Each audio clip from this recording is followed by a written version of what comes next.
Hi, I'm Kelly and I'm a counsellor and I support women who've been silenced, shamed, or attacked online. And today I want to talk about something that many of us feel but rarely name, and that is what happens in our bodies when we don't feel safe to speak. Whether it's trolls, cancellation, or subtle social shaming, the physical cost of being silenced, it's real. So let's talk about it. You may have heard the phrase, the body keeps the score, which is a phrase coined by trauma expert Bessel van der Kolk. And it's absolutely true. When you're silenced, maybe by online abuse, or because you're scared of losing your job, or you're worried what your family or your peers will say, your body still registers that tension. You might feel it as a lump in your throat, tightness in your chest, or a deep sense of nausea. You might not even realise that it's linked to not speaking, but your nervous system knows. Your body responds to emotional danger in the same way it does to physical threat, with fight, flight, freeze, or fawn. For many women that I work with, their first instinct isn't to fight back, it's to freeze. They go silent. They vanish from social media. They second guess themselves for weeks. Or the fawn, they try and appease the people who are attacking them or who might attack them. They apologise, they over-explain, or they try and win back favour. And that's not weakness, that's your biology.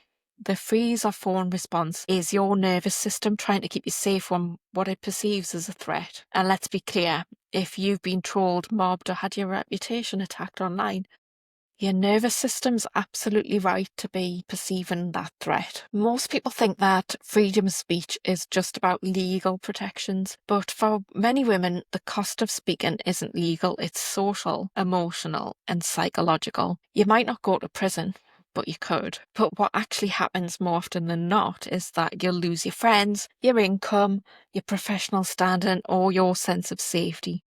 You might lose sleep for weeks. You might feel physically sick every time your phone rings. You might stop writing, stop posting, stop talking to people. Not because you've changed your mind, but because it no longer feels safe to have an opinion. That's what I call invisible punishment. The nervous system interprets being silenced as rejection, isolation, and danger, and the body reacts accordingly. So let's name some of the common reactions that I see in my counselling room. It's a tight jaw or a tight throat because you're physically holding back your speech.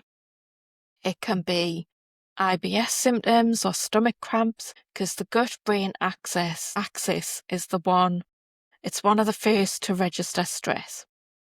You might get migraines or tension headaches, which is often linked to overthinking, suppression, and hypervigilance. Panic attacks when you open your laptop or check your notifications. You might feel exhausted because masking, appeasing, and suppressing takes energy. You might have detachment or numbness because your body dissociates in order to cope. And none of these things mean that you're broken. They mean your body's trying to survive something that feels unsafe, even if on the outside people say, well, you're overreacting. And what's more damaging is when you do speak up calmly, reasonably, truthfully, you're told that you're being aggressive. And that response is gaslighting.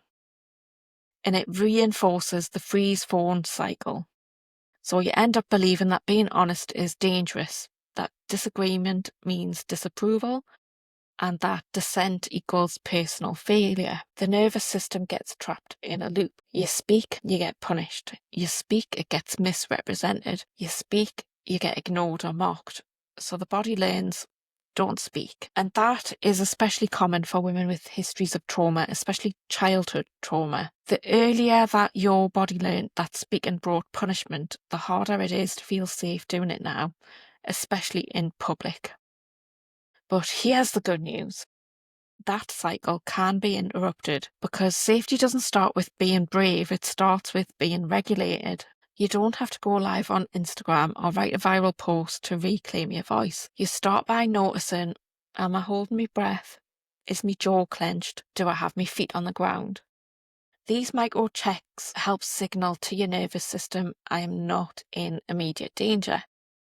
And you can also use grounding practices like putting your hand on your chest and saying, I'm safe right now, holding a cup of tea and really feeling the warmth. But not in that cup because that's gone cold. But I'm sure you'll have a hot cup of tea. You can gently tap your collarbone or your thighs to bring awareness back to your body. That would work anywhere really. That is a well-known technique. It's like EFT. And also limiting your exposure to online noise while you're recovering. So turn your devices off for a bit and let your body calm back down. So that's the kind of work that I do in counselling. It's not just about talking about what happened, but understanding how it lives in the body. And together we'll make space for your nervous system to recover, to feel what it feels without being punished for it, to speak without being silenced, to be witnessed, so you don't feel alone inside the shame or the fear. Counselling isn't about fixing you, it's about offering a regulated, grounded space so that you can heal the rupture inside. Because you are never meant to do this on your own. And you don't have to sit in silence anymore, even if the first voice you find is just a whisper. It's important. If this resonates, if your body's still living out the impact of being silenced, trolled, or shamed, I'd like to invite you to reach out. Whether it was yesterday or 10 years ago, your story deserves space. Your voice deserves to be heard without threat or ridicule. You don't need to perform strength because you're already surviving. My name's Kelly and I offer counselling for women who've been cancelled, trolled or shut down for speaking the truth. And you can find out more at kellyoliverdougall.co.uk and you can book a free video call to see if I can help you with my counselling service. You're not broken, you're adapting. Let's find your way back to safety together.